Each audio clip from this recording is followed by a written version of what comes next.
Bienvenue à notre classe de français juridique pour les Cambodgiens.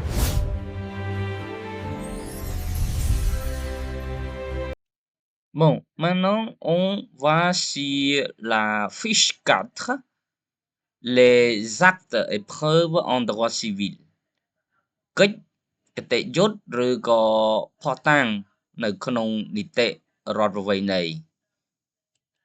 Acte juridique ការបង្ហាញឆន្ទៈ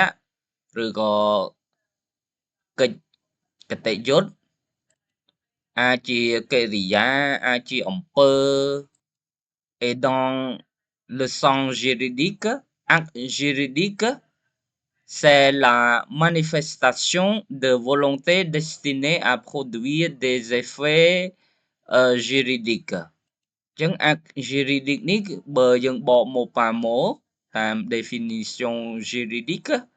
គឺការបង្ហាញឆន្ទៈដែលសំដៅបង្កើតជាអានុភាពគតិយុត្តយើងច្រើនតែឮពាក្យចំណងគតិយុត្តនៅក្នុងច្បាប់យើងអញ្ចឹងនេះគឺជាការបង្ហាញឆន្ទៈដែលសំដៅបង្កើតអានុភាពគតិយុត្តបារាំងគេហៅថា acte juridique preuve admise les preuves admise ភស្តុតាងដែលគេអាចទទួលយកបានប្រភេទភស្តុតាងដែលអាចទទួលយកបានមានដូចជា preuve littérale témoignage présomption aveu serment bon preuve littérale អាចថាជាលាយលក្ខណ៍អក្សរភស្តុតាងជាលាយលក្ខណ៍អក្សរកិច្ចសន្យាការទទួលស្គាល់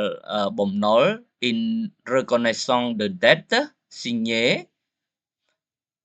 alors témoignage សាក្សី présomption សច្ចធាតុការសន្មត់ជាមុន aveu ការសារភាព serment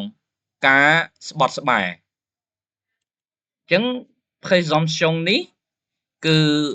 ន័យសាមញ្ញគឺការសន្មត់ជាមុនបានន័យថានេះគឺន័យគតិយុត្តគឺច្បាប់បានភ្ជាប់អង្គហេតុច្បាស់លាស់មួយចំនួនថាជាភស្តុតាងឬជាអានុភាពស្មើនឹងអ្វីដែលជាភស្តុតាងដែលបង្ហាញអំពីអង្គហេតុដែលមិនអាចត្រូវបានចាត់ទុកថាបានកើតឡើងអញ្ចឹងចង់និយាយថា presumption ហ្នឹងគឺច្បាប់ពេលខ្លះច្បាប់ថាអង្គហេតុមួយចំនួនហ្នឹងជាភស្តុតាងអង្គហេតុមួយចំនួនមិនអាចយកធ្វើជាភស្តុតាងបានអង្គហេតុឬព្រឹត្តិការណ៍ទាំងនេះឬអង្គហេតុទាំងនេះគេហៅថា présomption ces faits se dénomme présomption ពាក្យខ្មែរយើងគេមានពាក្យសច្ចាធាតុការសន្មត់ជាមុនឧទាហរណ៍គេនិយាយពី la présomption d'innocence សច្ចាធាតុនៃទោសឬក៏សច្ចាធាតុនៃ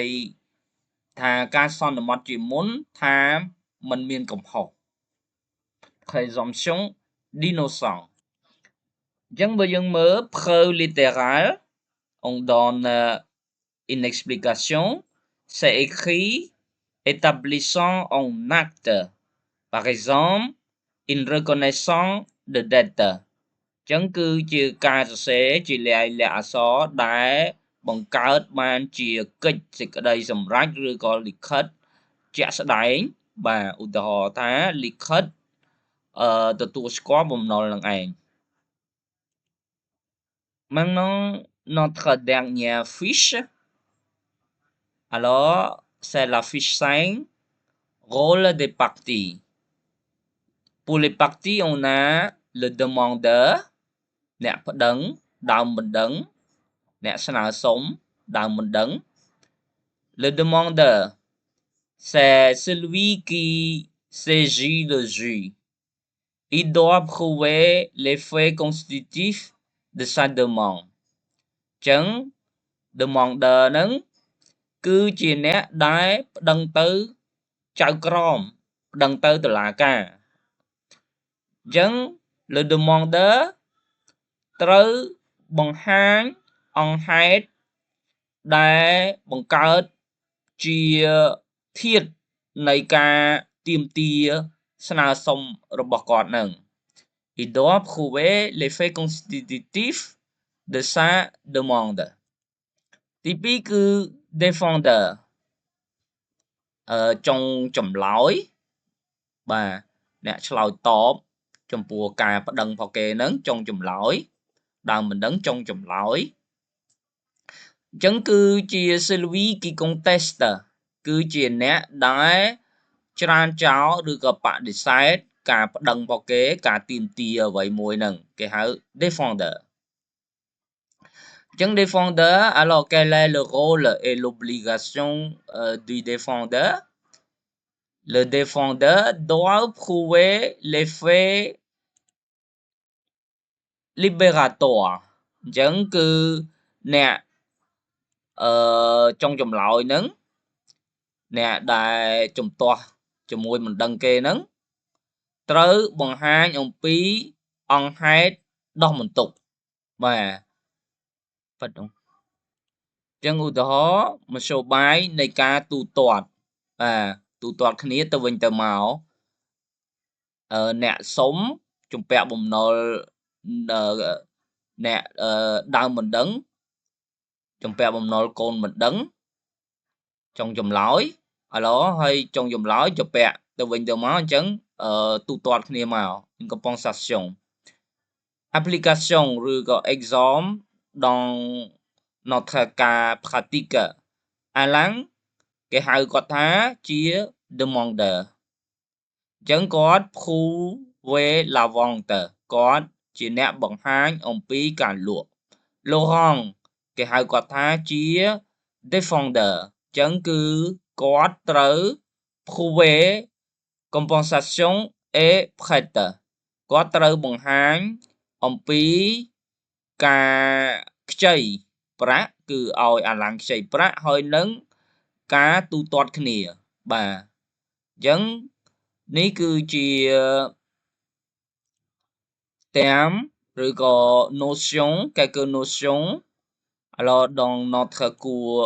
de français juridique pour les Cambodgiens et ces termes, ces mots concernent plutôt la preuve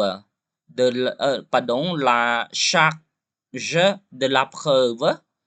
et on parle aussi de la vente, les conditions de la vente, la dette et la compensation, les actes et les preuves en droit civil, etc. Merci pour votre attention et à la prochaine vidéo. N'oubliez pas de vous, comment on dit en anglais, c'est subscribe.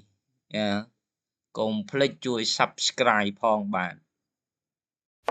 Bienvenue à notre classe de français juridique pour les Cambodgiens.